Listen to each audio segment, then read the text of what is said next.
بسم الله الرحمن الرحيم. الحمد لله الذي أنزل على عبده الكتاب ولم يجعل له عوجا قيما لينذر بأسا شديدا من لدنه ويبشر المؤمنين. أعوذ بالله من الشيطان الرجيم. بسم الله الرحمن الرحيم. الحمد لله رب العالمين. الحمد لله حمدا كثيرا طيبا مباركا فيه. إن الله وملائكته يصلون على النبي يا أيها الذين آمنوا صلوا عليه وسلموا تسليما كثيرا. قال الله سبحانه وتعالى فاسألوا أهل الذكر إن كنتم لا تعلمون. صدق الله العظيم. اللهم صل على سيدنا محمد وعلى آل سيدنا محمد وسلم. أما بعد، أيها المسلمون والمسلمات، السلام عليكم ورحمة الله وبركاته. الحمد لله أمي ألافو أمي مساني ولن مدو سانغان واتي بلا جننا علي مسا الله سبحانه وتعالى ميكو كاغا بركادا كاغا ولن مدو القرآن بسان من كنو كسبب يا كوني مامي علي الله سبحانه وتعالى بركادا كا ولن مدو كبد فروغا نيمو كا nema ini kishirin baga ini chamamu ina Allah subhanahu wa ta'ala fe aku ga kira kundin ka Muhammadur Rasulullah sallallahu alaihi wasallam ibafo ayaje fanyo Qur'an ba salman ngona tumna ko inna Allah wa malaikatahu yusalluna ala nabi ya ayyuhallazina amanu sallu alaihi wa sallimu tasliman kaseeran kone mami salla kira ka shenkele ala naga mele ko be solo tiga shenta ne mami salla kira ka shenta Allah subhanahu wa ta'ala naga meleko be soli otiga shen keme ne mami solla kiraga shen keme ala naga meleko be soli otiga shen bakele ne ala ni aka meleko soli la mami ka shen bakele otigi kanara ka bo jahannama kangu torma ya rabbi ala kanen aw bela jeni kanda ka fo aw bismillah aw tare aw na me kun aw ka jemu ka mandi kenega wal ma ka emission mandi non kam ko doni mbaw ka kene wal ma wajulu kala ka kene ina fo masaballahu subhanahu wa ta'ala bu fo alquran wa salman gona tugumna suratul anbiya suratul nahl ayat don bago yinga nawta do hukum konna na don maw ka kene ka ni doni kene norama banga anan ban make anan kram ko ke fadilatu sheikh Abubakar Muhammad Ali Sugule Sinzani Muhammad Ali Sugule Sinzani ni ale fo e don maga du fo ne sinzani fo ye don maga dugu fo ale dengere ba ambulu korobbi analere bina masala krengrena mauludu kan mauludu abebe atibe sosoli obina bampeu ni tabali norama banka ante kuma janya me kuma di ustaz Suglema aba to na jamu fo anyana abe bora mina anayo bo somi kono inshallah ame sorogadu anga walanda kono ustaz fal yatafadal mashkura. Alhamdulillahi rabbil alamin. أعوذ بالله من الشيطان الرجيم. بسم الله الرحمن الرحيم.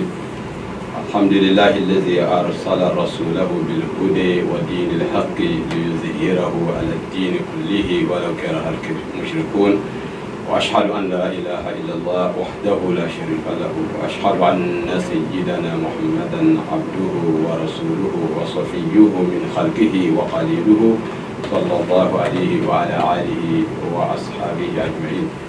أحباب رسول الله السلام عليكم ورحمة الله تعالى وبركاته. الحمد لله على تنقفك على بركة الشيخ عبد العزيز محمد بويا. أيوة أني أبان مكان يغفر بي أنا مصو بركة مكونا نوي أبو بكر الشيخ محمد علي السولي كابو سيزاني نسيزان فورا مالكونا أتي دوغلي مالكونا تجيبشي مالي دوغو منهما دوني بنا كونكا سيزاني ودوغلا بيلي دوي.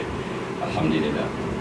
الحمد لله وكفى والصلاة والسلام على المصطفى بالما أسلام بالما DMS TV جاكا سوما كبارا بلا جني مالكونا أني مالكوكا ame mi na ofe aka abonné nga page nga ka partager aga aimer ko sababa ke ame ka baran ga aude okum konna na ananga balma ke ananga karam ko ke ba al ustaz Abubakar Muhammad Ali Sugule malikono ni don maga dugu tagala je sinzani nuru folo do e ame ala deli ala ka anu ga don zidi okum konna na amina do walanda belbel ba kono walanda na fama no maulud nabawi sharif Allahu akbar amina do ali kono inshallah tabaraka wa taala abe beati be walma dalu jumo mi alebolo abeni ko walma be malala amisradi ustaz Bama ko wala insha Allah.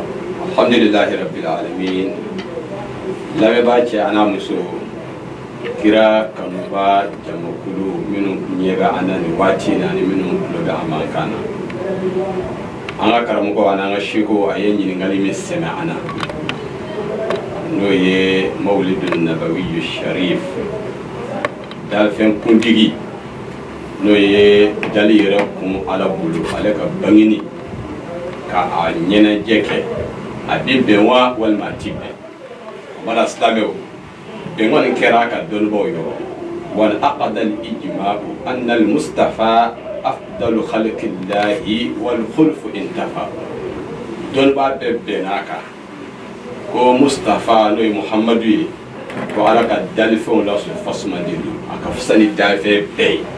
i mɛlɛkɛ o i jinɛ o i arusi o i kurusi o fɛn o fɛn n'ala y'a da mɔgɔ de ka fisa n'a bɛɛ ye fɔ ka ɲɔgɔn kɔn don kuma kan dɔɔnin o de kama an ba Aisha ala ka jɛn ka bɔ ana ma a ye dɔnkiliso 2 da ala ka jiba la sallallahu alaihi o wasara hakilitigi kelen kelen bɛɛ ye bonya ye lahɔrɔma dɔn ye gashi sigi ye kana Muhammadu ye aba Aisha ko wa ajmal minka lam tara khattu ayni wa akmal minka lam talid an-nisaa khuliqta mubarra'an min kulli aybin ka'annaka khuliqta kama tashaa aba Aisha ko akon fɛn min ga ka tɛmɛ Muhammadu kan lam tara khattu ayni nenyema o yefo Allahu akbar wa min dafale do ka tɛmɛ Muhammadu kan lam talid an-nisaa musomo bangi fɔ Allahu akbar e de dafa bɛ jugu ɲuman bɛɛ la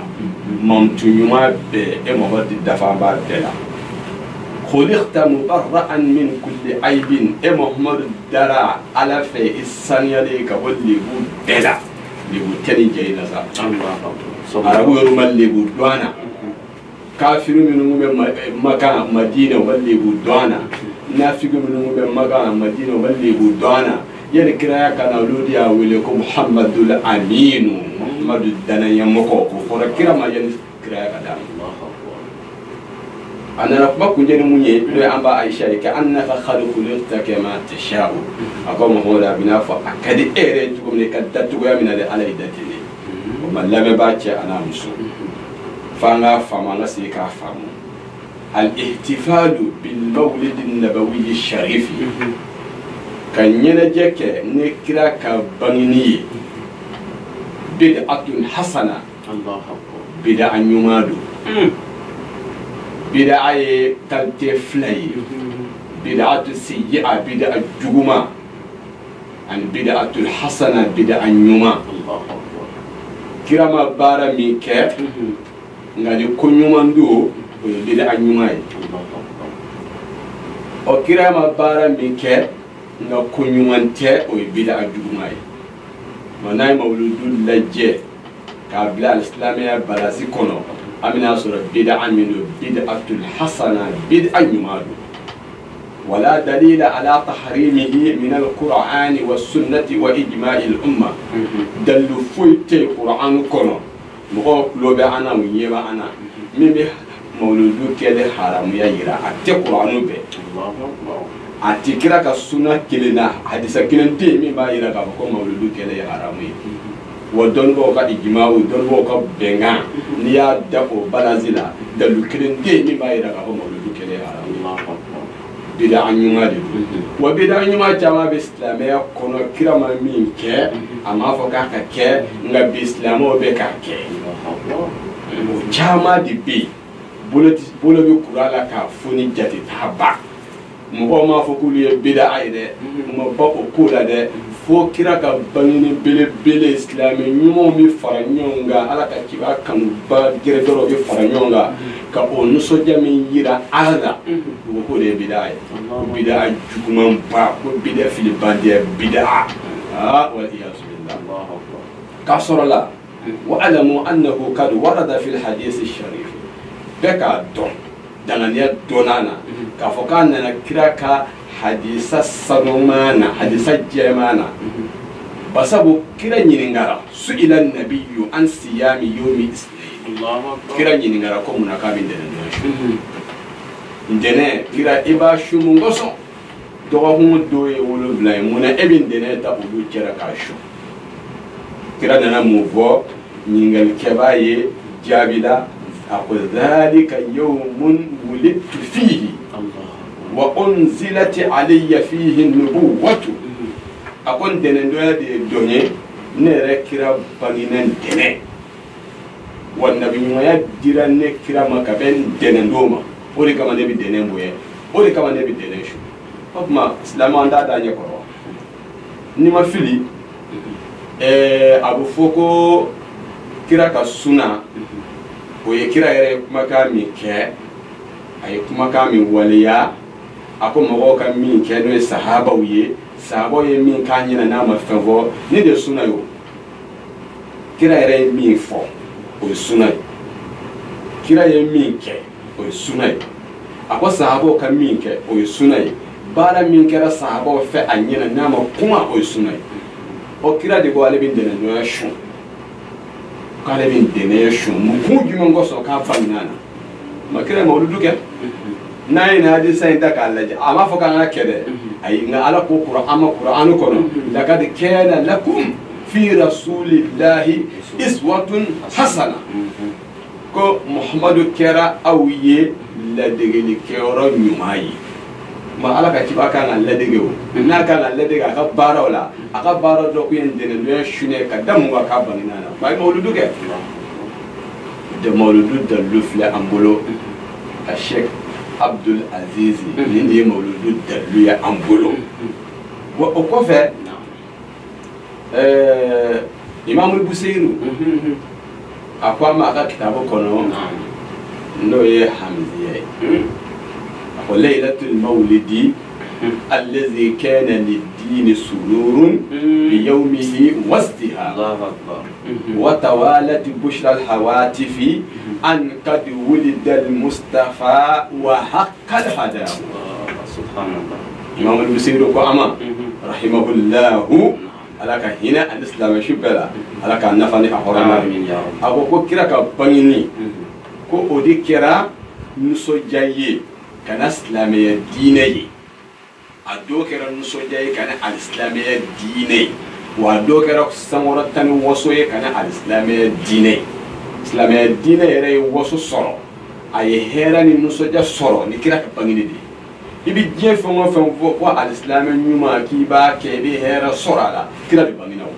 sallallahu alaihi wasallam nyaay bi farda duru seli kira di bangina ko o dina kana o de atiyo farda duru soro nyaay bi sungolo shun kira de bangina ko ni ay bi lailatul qadr bunye ibi nusoja anga do jan selike anga elema misila anga shuta ke kira de bangina ko ni ay bi yomul arafa do bunye kira de bangina ko yomul ashura ba bunye kira de bangina ko yomul hajji al akbar iba do bunye kira de bangina alhamdulillah amma mawlud keli wajibi di do al islam nyuma ka ala barka da ni kira soroli كوكل بلبلي دون بويا فاني إن السماء كانت تفتخر على الأرض قبل مولده صلى الله عليه وسلم كوين كراب نباني كوكل بلبلي من فلا أنكونا أكمل وصل بقول لا ين كراب شيخ عبد العزيز فكانت تقول إن العرش فيها كوكل كنجلا أضاف بقول وصل سرافة كو على كلا رشوب بلا كبولي والملائكة فيها على كم ملكه ببنا كبولي الله والشمس والقمر فيها كلو ميمي فو ndolo mimi fo ni aslamo ni je bebe na fasoro ni ay ko save bebe na fasoro ni kolo ni clé ko bebe na kabo Allah wa nujuma fiya hal ndolo wa bebe na kabo Allah wa anti khaliyatun an hadha kullihi wa ni jide edulu la ni tekele kana nsuma فكانت السماء لها الفخر على الأرض إلا أن ولد نبينا محمد صلى الله عليه وسلم نواتي أصر الله وصل كبكلو يه بكلو كلام فقط أسد دومنا كراب لا بكلو سافر zamzam yu be loka faftakharat al-ardu ala as-samai Allah dalwa kama ko dugukolo wasara o dole ka kira bangina domina dugukolo ko إن كانت العرش والكرسي والشمس والقمر والنجوم والملائكة فيك أقول كوكلما العرش الناس العرش بإلي كلب إلي كانوا بإلي ندولو بإلي ملكو ببئ كوكلو دلي فقد ولد على ظهري نبي مبارك نبي من بركما نبي جمع هرما وبنينا ندخل ساتبي نور العرش من نوره العرش النور براء من نور الله بنينا ساتبي ونور الملائكة من نوره ملكه النور وبراء من نور الله بنينا ندخل كبي ونور القمر والشمس والنجوم من نوره كلي كالون دولو أبن نور براء من نور الله بنينا ندخل كبي شيخ عبد العزيز نعم ينقلك أو بلد أمام الله أكبر على أن يقلب كلمة فقال الله للأرض هل افتخرت بحبيبي محمد صلى الله عليه وسلم أقول لكم ما من يكون وصرا ننك كان يوم بلي محمد صلى الله عليه وسلم وصل من جنوي جعلت تراب شرقك وغربك طهورا ومساجدا له ولأمته ادعو كل سبب نيا كوريان فا اكليبيان فا افاكين نيبه نيا بوكو سانياي اني كاكي مصريه كانا محمد ني امدوني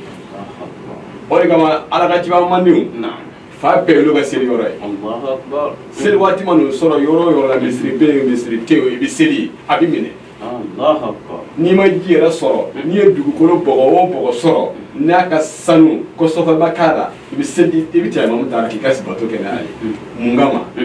kira horoma de yato kira yara mane meno konanye seli yoro de buru la numa tayo tisaka selu ga batu timine Allah akbar afam yara malame baw anga lakunu anga se kan lakunu ala ka kiba binake Abu Lahabi kira binake direct di afani abifala Abu Lahabi afa kira fa no Abdullahi ani Abu Lahabi u bebe fakilina Abu Lahabi me tabatiya da o Abu Lahabi inde ani kira fa bebe fala kira binake direct o Abu Lahabi akuna koyala Islamé pelejele yoshiri suran kirengelen jigina aka suratul lahabi ha ajigina Abu Lahabi diga ala ko kala ya daga ka ahalaki ka bulufla halaki ka diuna ga nafulu halaki ana muso bi janeme kono o besabatira ngamuna na ye ndene shu ala bi nyanga ta tege ya ka sabu ke munyi ha ko kira bangini jomsoni dobe ko suwe batu o bolila kana fo Abu Lahabi ka jomsodo a ki balma ke no Abdullahi amuso Aminata ajingina dinge sasa Abu Lahabi kontala anuso jara ako wa emiye no fone tanyi ke horay wallahi o nema o karaka be dumima no yendene ndoya no ndene sera sa dungu sa dogo mu yelema o yelema nasren denema debin denen ju fuka ta sen dene kle benima nyama ta be fega yani jenga ka no so jara ni kira kan nani ka anu so jara ni kira kan nani ma islamo anga yera lakum anga se ka yera lakum kira salata ambolo de sallallahu alaihi wasallam wa ala kan nema dilendo ama on kama kalo min nabina jo no e mawludu kalwe no rabiul awwal wa kalo la horoma mai shahrur rahmatidu hina kalo shahrul maghfiratu do jurumu yafa kalo do shahrul farahi nusoja farfono kalo do kadamuwa aw shahrul rahmati do hina kalo do hina nabi nyuma o sorola kalo dila ala ko nabi nyuma mima wa ma arsalnaka illa rahmatan lil alamin mohore ma ci foy ko so fana kala dafe be ka hina so ha be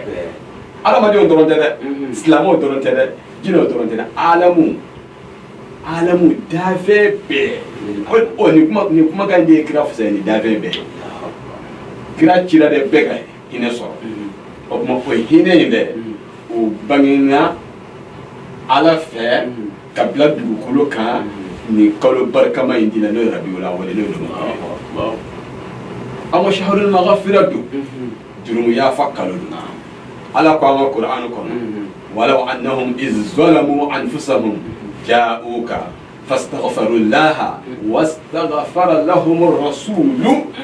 لوجدوا الله توابا رحيما أقرأ على جرم يا فتي الصر في كيرا إني على ديك كيرا بين على ديك بسبب شيخ عبد العزيز على جرم يا فتي الصر فيو fika kira de do ini alaji no ge bala ka juru ya faso ala ko qur'ana aya en kono ko ni adama diu nu yu yera ko tonyo ka fenge femini ala ko ku kana o ke o ya ke mo nana nimisa kana ekira yoro o kele ko feka ala ya fa dili ekele ko feka ala ya fa dili o tigila mo yi ko ala bi ya fu ya ala ka ya fara joma ira ka safra da matanye da ay kira ibaraje kira imam al-Busayri kama na'am aka burda konna ko ya rabbi balligh maqasidana wa ghafir lana ma mada ya wasi' al-karami Allah aga ishiqa aga dama ka shi tawassul ga kira horma ko ya nemma an zanga ni foma نجون هرماي محمد صلى الله عليه وسلم وقت لغا يعفى أما فنا جون قصو محمد صلى الله عليه وسلم أها ن على جبات على دت دوما شكو وكما الله ركنك ولا حبيب الذي ترجى شفاعته بكل هول من الأهوال مقتحم هذا دي على كان يوم نعم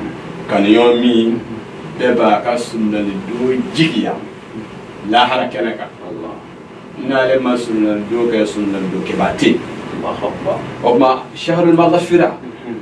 على كيا فكروا ولن يشني فلان نعم هنا بسرعة كلو ينقولون ويافا بسرعة كلو ينقولون كي كاي جمو ما بنا فتني بيافا كيرا بكونسون جرائرنا تمها بجاه محمد صلى الله عليه وسلم بمهيو تيجو كوتي كانا جكما بيبي افاسي نكرا حرمي أبدا wo ri kolom na jode islamic ke kuma ikana soni ngolin gos jo inyana ka bu inyana ka soro jurmu dobe ela mima ya fa kana so amade Allah da kun yakene doro ala ake muhammad ko so muhammad min bangina ni kalo barka mayna ake o chebele pele ko so ali kalo horma ko so kan jurmu ya fa a bebe e fa sha Allah abe mashahadul farah na'am nuso ja kalo diga kana islam anga anuso ja anga ya faraha nemi misega nuso ja kalti minge okay nuso ja ya anwa ude kalti ude do kalti ude abeti donge abeti tegero foye abeni ga nuso ja kalti kitugo do aha do nuso ja ni fini kura tigel o kalo do ga nuso ja keni wori nafaqati li o kalo do dole ko no soja keni suma duni ba de tubile ne bakan fali ne yatime de ne ji jeli o kalodo shahrul farahidu farfuni kalodo ala ko ama qur'an kono kul bi fadlillah wa bi rahmatihi fa bi dhalika falyafrahu wa huwa khayrun mimma yajma'un ala de rewa ko mo hora fuyi ne ala ka fosman dia ni ya kai ani ne ala ka hine ni ya di ama ni oyede aya farfani ala kɛra k'a ka fasomandiya k'o kɛ dusukasi y'i bolo ala b'i ta tiɲɛ k'i sigi kɔfɛ k'i barika ban e ma maa minnu tɛ sɔn mawuludu kɛ ma a maa bɛɛ barika ban ye a bɛɛ ala kɛra k'a ka hinɛ di e ma e ka kɛ fitiriwale ye ala ma o hinɛ bɛ to e la a ti to i la fiyewu o tuma ala ko n'ale ye fasomandiya k'i ye fasomandiya tɛ ala bolo min ka bon ka tɛmɛ ala ka ciba bangeni kan n'ale ye ala ye hinɛ k'i ye wa hinɛ tɛ ala bolo alisilamɛ yɛrɛ bolo min ka bon ka tɛmɛ kira kan parce que ala yɛrɛ ko ala ka ciba cira hinɛ kɔsɔn wa ala ka ciba kumana a yɛrɛ kan ko wa ana rahmatul muhda ne de ye hinɛ min ni ala y'a kɛ kanu ye ka di a ma ma Sheikh Abdul Aziz ni kalo ye farfoni kalo ni kalo ye nisɔndiya kalo ye mawuludu kalo n'a jɔra wallahi ala ka ciba kanuba a bɛ kɛ i n'a fɔ o sulen don a bɛ kɛ i n'a fɔ o bɛɛ ka dɔrɔku ta a bɛ i n'a fɔ o bɛɛ ka gulɔ min gulɔ jumɛn kira kanu gulɔ de kɔnɔ kira kanu dɔrɔku de kɔnɔ ne diɲɛ dɔrɔku yɛrɛ y'o nɛnɛ a ɲɛ ti bɔ ala bila o y'a ka dɔrɔkuya tiɲɛ de mamara silamɛw lamɛnbaa cɛ n'a muso mawuludu k'a fɔ a bɛ kɛ a ti kɛ yan a y'an dɛmɛ n'o yɔrɔ yɛrɛ ka mali in kɔnɔ yan n an dɛmɛ n'o kan wa mawuludu kɛli bɛnnen don ɲɛ bɛɛ lajɛlen kan fɔ n'an kɛra fitiriwale ye dɛ fɔ n'an man kɛ ɲuman tɔrɔ ye dɛ i yɛrɛ woloden i woloden ala ye den min d'i ma wallahi n'a ka san yɛlɛma sera i b'a ka a ka nisɔn a ka bangeni san yɛlɛma ɲɛnajɛ i b'o bangeni i b'o kɛ n'i ka kɛcogoya ye o ye e yɛrɛ woloden ye dɔw y'u y'olu ta fɛti hali ala ma taa minnu tɛ silamɛ n'o ye nazaraw ye u ka bangeni a ɲɛnajɛ ti tɛmɛ o kan k'olu sɔrɔla dugukolo kan ka bɛn nin dugu ma u b'a fɛti k'u kanubaw wele k'u teriw wele k'u jɛɲɔgɔnw wele cɛw e ko ko kira ta tigɛ e yɛrɛ bɛ k'i ta kɛ e bɛ k'i denw ta kɛ e ko ko kira ta tigɛ i ye nafolo sɔrɔ san min na n'o san yɛlɛma waati sera b'i ka nisɔndiya yira ala la k'e kɛra fɛntigi ka bɛn nin ma k'e donna lafiya kɔrɔ ka bɛn nin ma ɔ lafiya min di tɛmɛ kira bangeni kan hɛrɛ min di tɛmɛ kira bangeni kan n'o sera ko mɔgɔ kana o yira ala la ko mɔgɔ kana o yira fiyewu k'o kɛli ye bida ye dɔw b'a fɔ ko musirikuya don dɔw b'a fɔ ko kafiriya don dɔw ko an bɛ bagan minnu faga ka sogo dun k'an bɛ ka jufɔ sugu de dun an bɛ ka sɔfɛ de dun la hawla wala quwwata olu ma place foyi sɔrɔ o la innamal a'malu binniyati baara bɛɛ n'a ŋaniya de don dɛ i kana maa juge ni a ka baara jɛnɛ ŋaniya ala ko ale bɛ baara de bulon ŋaniya la n'i ye maa ye baara kɔnɔ kana sin k'a fɔ ten ko manamanama dɔ dɛ ko kulonkɛkɛla dɔ dɛ ko kulomina dɔ dɛ ayi la kun jumɛn y'a se ala b'o de lajɛ n'i ye maa ye kolankolon kɛyɔrɔ la min t'a ta yɔrɔ ye a ɲɛ ɲini nka n'i ye jumɛn y'a se nin yɔrɔ la kun jumɛn y'a se nin yɔrɔ la o tuma bagan minnu bɛ fa mawuludu minnu bɛ kɛ nisɔndiya minnu bɛ kɛ mawuludukɛlaw fɛ n'o ala ka ciba kanuba ɲumanw ye cɛw a y'o ŋaniya lajɛ dɛ u b'a kɛ ka da ŋaniya min kan dɛ mɛ foyi t'u bila a la fana kɛra kira kanu ye sallallahu alaihi wa sallam o tuma alhamdulilayi rabbil alamin ka mawuludu yɛrɛ kɛ ihya ul mawlidi amanun fi zaka al-ami maa o maa n'i ye mawuludu ɲɛnamaya a kɛcogoya ɲuman na danaya la kira bonya yira la ani kira kɔrɔta yirali la i bɛ hakili sigi sɔrɔ o san siga t'a la i m'a ye an ka jamana ye ko bɛɛ kɛra min kan ka jamana yɛrɛ daakolon ti k'a filenkolo ti hali bi a bɛ ka taa de mun don mawuludukɛla ninnu hɔrɔnma de do koyi n'a bɛ kɛ diɲɛ yɔrɔ o yɔrɔ la ala bɛ hakili sigi de bila a bɛɛ n'a ti kɛ yɔrɔ min na jamana o jamana ni ala ni mawuludu ti kɛ yen ne ni masiba min ɲangane filɛ an ka jamana kunna n'o ɲangana o jamana o jamana kunna a baw a ti ka bɔ yen de Sheikhul Junayd sufu ka cɛkɔrɔba sufiya yɛrɛ cɛ min na Mahamadu Junayd ko man hadara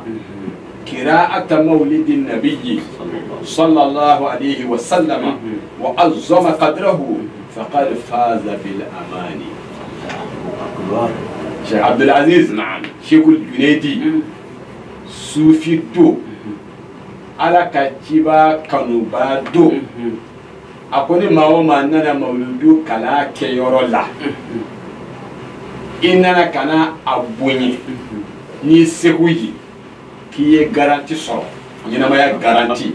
ani lahara garanti ki y'a sɔrɔ faqad faza bil amani e garanti sɔrɔ diɲɛ lahara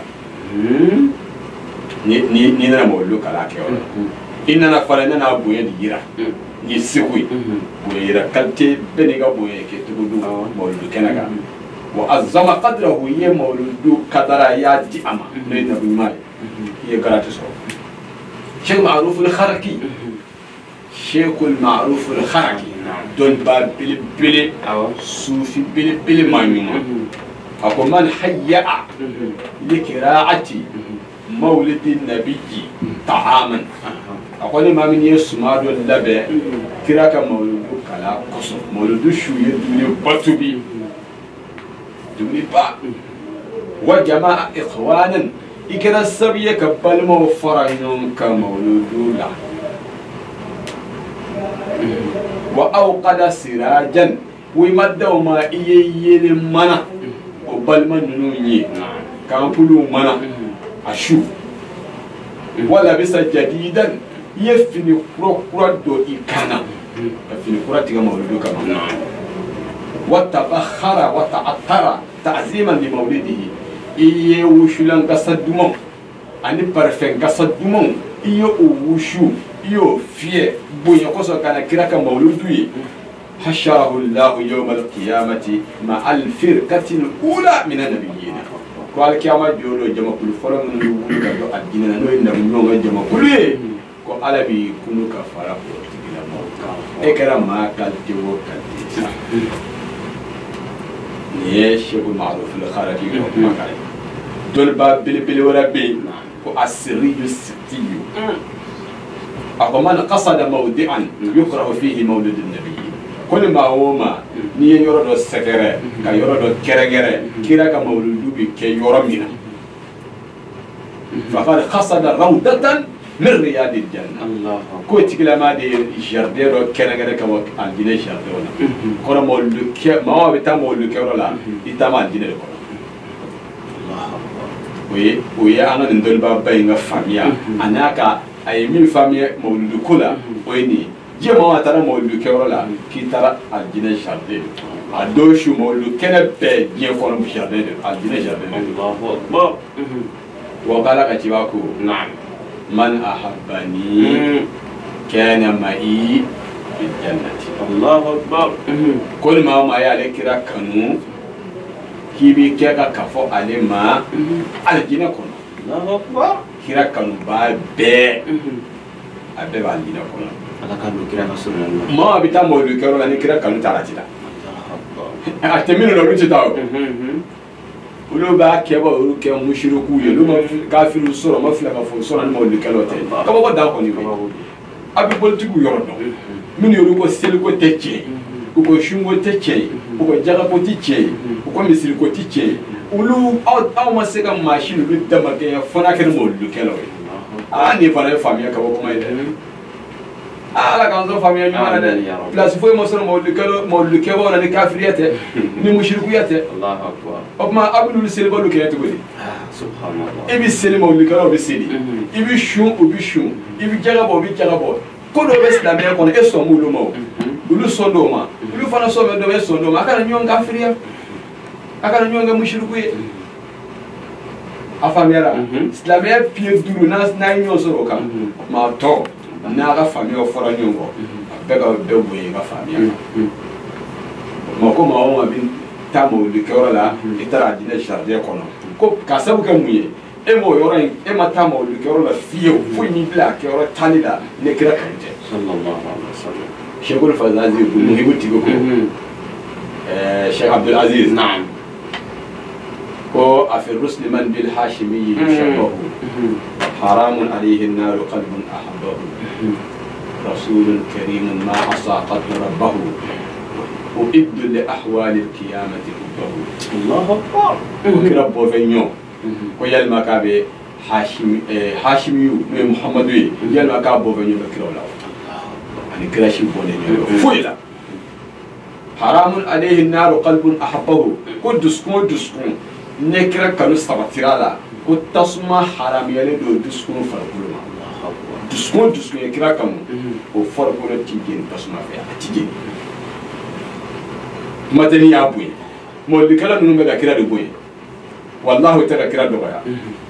ado shi humunge ka kira ka madu huda ado shi humunge ka salatu ga kira ka sallallahu alaihi wasallam mawludu do shi humunge ka kira ka siratu kira ka nyina maya barkama ko o laga nyoko ni ka nyo hakli jingo ola ma ba fo ko ngere bidai ani ka nyo ndumini Allahu akbar al-islam wa nga janga la janyo be ko ala ka hakli ma amin ya rabbi ko muna ko rasulul karim ma asaqatu rabbahu ko muhammadu yaki de bilati amadel ga ala soso ko wani ya le ranyi nga ebe ga labe ki mange ka talahara o biddu li ahwal al qiyamah fubahu Allah ko kira kanu ale ka odi labe ga talahara sahaba do abo kira ma do ba ko anasu bin malik ala do ko mata sa ko je lahara salami mi fo ko wati dimendo ala da ci ba ko ma adatta la ebe ga mun labe ga lahara ko ni be ga sanay ni atofu billahi wa hubbu rasulihi ala kanu ni kira kanu o de bena bolo ka lahara ma ko subhanallah ala ka jibana na mubaye ko anta ma aman ahbabta akoy bena ka ko mama ye mangal ne ala de kira kanu bila lahara lu yoro ne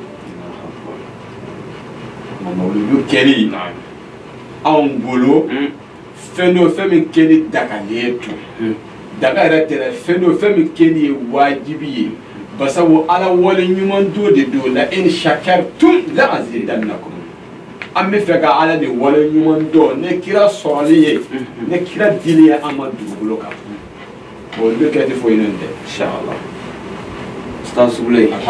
wati corona wati sira o kum kona na kuma kunce kuma ani do donga kanye shi iflel baga jeflu ce ani muso demse ani maga koro mali kono ani mali papa ani sororo kere na ani ga numero wadi iflel baga jeflu men inshallah alhamdulillah kuma labana kuma kundara sunya na labe baw kira tale sala yela agere ne fo alala kana qaba qausaina aw adna ala sigili face à face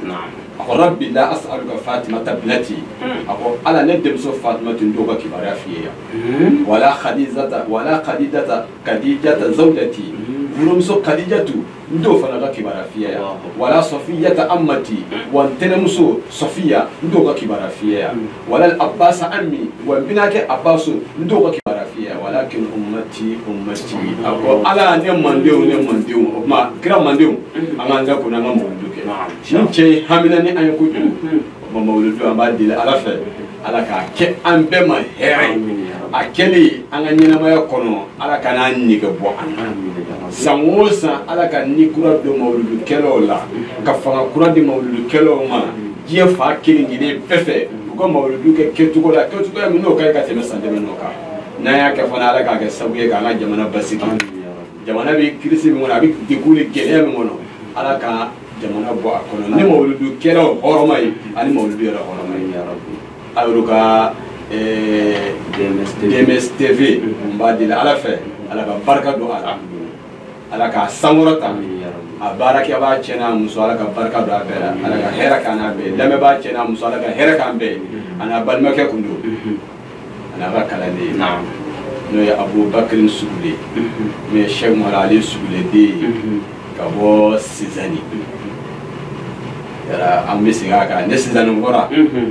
mali ngono o ti wara dugule ne Cheikh Marali Sugule fana fora Bamako kone ya o fana ti togo mi togo nayi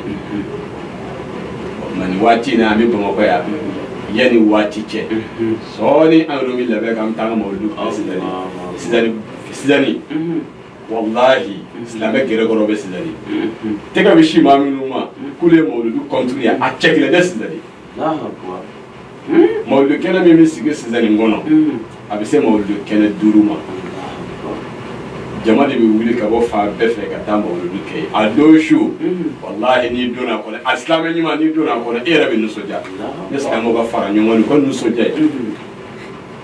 ma an n'a balimakɛ don numéro min b'an bolo n'o y'an ka nɛgɛjuru sira ye 76 24 46 64 wasalaamu aleykum warahmatulahi taala wa barakatuh. Alhamdulillah, an bɛ Ala fo k'Ala barikada k'Ala waleɲuman dɔn lahala bɛɛ lajɛlen na. Aw minnu ye cɛsiri ani jija ta k'aw lajɛ nin sanga nin kɔnɔ dɔwɛrɛ tɛ anw bolo DMS TV studio Norma ba nin kɔnɔ fɔ aw bɛɛ lajɛlen ce aw ni baraji. Aw minnu y'aw sigi k'a lajɛ k'aw ka temps bila k'anw lajɛ an bɛ Ala deli Ala k'a bila ani aw ka mizani na. O hukumu kɔnɔna na an n'an balimakɛ n'an ka karamɔgɔkɛ ba Fadilatu Sheikh Abubakar Mohamed Ali Sugule ni Mohamed Ali Sugule fɔ i bɛ Sinzani fɔ i bɛ Dɔnnibaga dugu fɔ an n'ale denkɛ de tun bɛ ɲɔgɔn bolo Abubakar Sugule. Abubakar Sugule ni Ala ka jɛ an bɛ Ala deli n'a ka an ka sigi laban ye nin ye sigi fɔlɔ-fɔlɔ de ye min bolila mawuludu kan Mawlud Nabawiya Sharif Allahu Akbar an bɛ Ala deli Ala ka barika da ni karamɔgɔkɛ ni si la Ala ka hakilina ɲuman d'an ma Ala ka n'a ka dɔnni zidi an bɛ Ala deli a bɔra sen a y'a sen min ta ni ka na an ka studio Norma ba nin kɔnɔ Ala ka bɛɛ k'a ye alijinɛ mizani giriya sababu ye o hukumu kɔnɔna na maa min jɛmukan labɛn ka se aw ma yan'o cɛ an b'a balimakɛ yɛrɛ fo Ustaz Sugule n'o ye a baden dɔgɔnin ye an b'a fo ka a waleɲuman dɔn i balimakɛ bɛ yen alhamdulillah an bɛ a fo ka barika da ka waleɲuman dɔn inshallahu tabaraka wa ta'ala an bɛ Sinzanikaw bɛɛ lajɛlen fo maa min ye jɛmukan walima émission labɛn ka se aw ma aw balimakɛ aw denkɛ Abdul Aziz Muhammad Dumbiya Mali Kishki Madu Dumbiya denkɛ Mali kɔnɔ ani Mali kɔ kan caméraman bɛ fo ɲɛmayaso bɛɛ lajɛlen bɛ fo k'a daminɛ DG la fo ka taa se lamɛnnikɛla walima baarakɛla jɛkulu bɛɛ lajɛlen ma kaza salamu alaikum wa rahmatullahi wa barakatuhu. Bismillahir Rahmanir Rahim. الحمد لله الذي أنزل على عبده الكتاب ولم يجعل له عوجا قيما لينذر بأسا شديدا من لدنه ويبشر المؤمنين